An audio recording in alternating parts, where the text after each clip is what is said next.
जब वो एमएलएज जिस सिंबल पे लड़ते हों वो अपना सीट और अपना पाला बदल के और उनके ऊपर जोर जबरदस्ती करके जब उनको पक्ष के साथ खड़ा किया जाता हो तो ऐसे सदन में सदन के अंदर की गरिमा और जिन लोगों ने यह परिपाटी यहाँ दिखाई है उसकी गरिमा का समझिए कि चीरहरण होता है।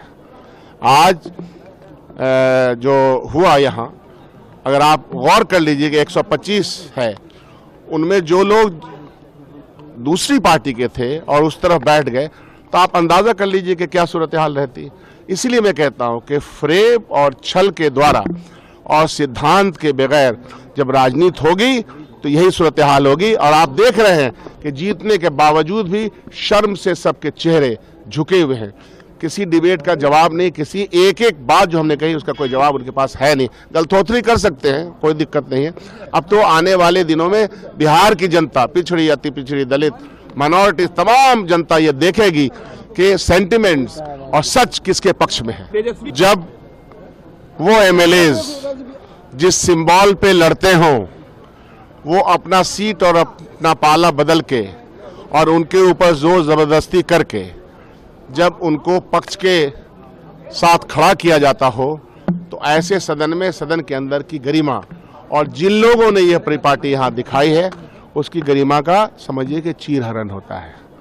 आज जो हुआ यहाँ अगर आप गौर कर लीजिए कि 125 है, उनमें जो लोग दूसरी पार्टी के थे और उस तरफ बैठ गए तो आप अंदाजा कर लीजिए कि क्या सूरत हाल रहती। इसलिए मैं कहता हूं कि फ्रेब और छल के द्वारा और सिद्धांत के बगैर जब राजनीति होगी तो यही सूरत हाल होगी। और आप देख रहे हैं कि जीतने के बावजूद भी शर्म से सबके चेहरे झुके हुए हैं।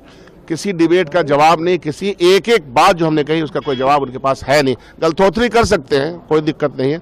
अब तो आने वाले दिनों में बिहार की जनता, पिछड़ी, अति पिछड़ी, दलित, माइनॉरिटीज, तमाम जनता ये देखेगी कि सेंटिमेंट्स और सच किसके पक्ष में है।